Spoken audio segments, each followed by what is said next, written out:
E le whaalo le tele o te toi whatalo whātua i lo tātua tunu i le nei whai whao pōponga, o nisi tana i meo lo o te tupu lo tātua tunu i Samoa. A o iei pēr lava le mtanga luenga o leo male malo, e le polkala me le whaatā wei no le se furma le lua masena, o le te atu i whala au whaasaina po le whaau fi mai lo tātua tunu. Wa whaamawina le tana whaasolo pito le mtanga luenga, o se teimi mua le wa whaamawina i le telu o sa whainga, a toi mal to telo i lanto i taha fia mai ai, e maua ma pue leo fantase i ma whala au whaasaina, la au ma lose le whatangaina i le antanoo, ma nisi o mea tō tinu taungu tā, a toi ma vai ngā tupe e maua fantase mai ai.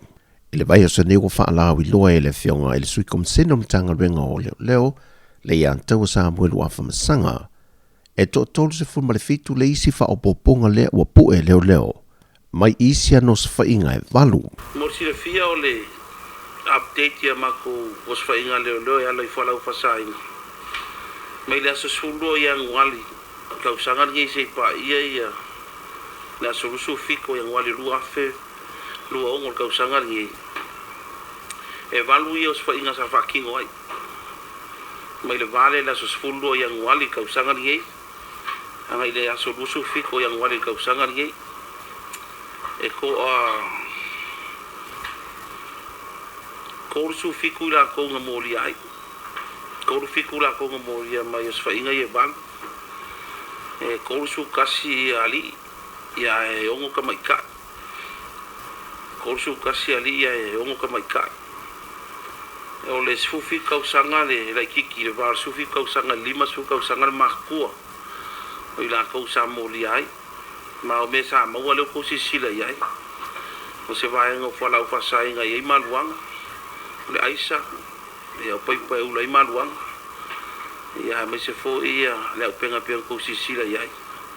ia ma se le isa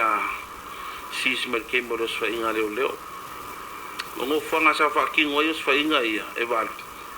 sa fa kingo yo fi ngo si usenga e o fale la ngiu lo ko pa e o karfa kai pia se le ufi piu fale alilim sapunga e am solo o o maila ko molia pero po skemer ngi vai aso ia o nga ko kure lunga e leo a ko ila ko ia e ko su fiku ai mo si le fia ia mai uyo ale sa le nge mo sa le ufi o vai usu sapunga si usenga sa le laval sa makau sa le maunga sa valalo sa le longa usua kia kufui opa sa le au mua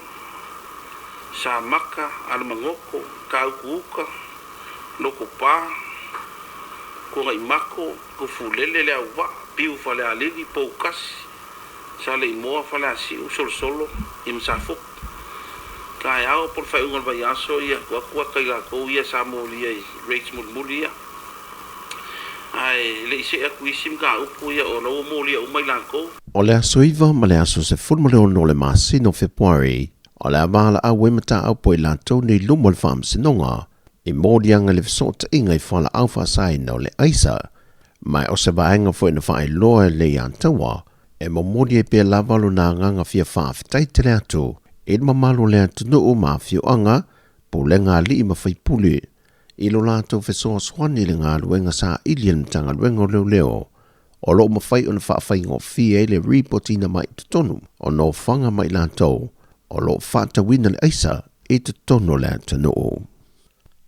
wa fa alia tunga lunga o le fai pulo le tu malo le to fanga le fionga fia mena mi mata afa le na ia fa ai lo se tu se talia tuai e le whaurulungo le polokete o le miliona tā lantanga ruengo tinam tama ita i al malo. Lea e manatu o ia, o lo atangia le whiwhili ina o ofisa sili o whonu whaavae, le tutusa umoi tu malo, mai o se tūlanga e manatu o ia whaelong lanu, e pe o se tasi o vaenga na ia tā ua le tusi, e le taito o lua o taitei whonu e nisi o tu malo,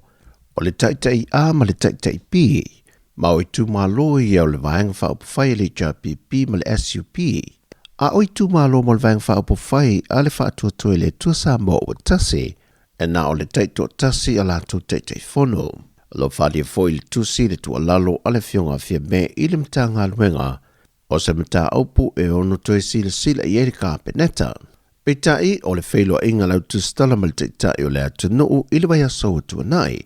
Na whadi e manino e le fionga le pandemia o whiriwhiringa umana whaavai ai i tō whinga ale komiti sa ngafa ma liuri longo teitei fono. E au o na tui nātu ia i lantou e mauti noe whaatua tuina ma tali tonuina e whaafoefoeina le lufilufina o se lenial bloketi o le miliona tāla. E siri atu le tō se lau i lantou sa tusi tālu sanga i awa no komiti whaatono whaalapo pitonga le malo. Ma wa whai lo manino le fionga i le minista o tupe le a fionga a muripola ala Rosa ale Molio. O whase e atu tālu sanga i lantou umanei i le komiti whaapitotu ma oti wa whifilia. E ngā lulue ei mo le tuina mai o swafa i lumo le kāpeneta sila iai. E pale mai le whainga malo wa tula i nei le foe, o mai ona whifilia le malo tausi taluai, ia teite fono e toa se fono ma le tolu. Peita i o le masino November le tausanga o mawai, na whaale au ngai nei le kāpeneta le whainga malo fowi e to whinga, e lano se whautuanga mai i le loi sili. Morisi le fia e se fulma le fitua vanona toe whaasala la wina. Le wafa ai loe le fionga le minista o tupe o ia foi o le minista o whaanapo tongotu maoti. O avanoa nei, o avanoa mo komiti whaafoe a whaanapo tongotu maoti le atunu. Ma o toe ngā lurue nei le komiti toe ilo i nā tālo sanga i lantou sa tusi tālo sanga atu. A toe manise whao popo e fia tālo sanga.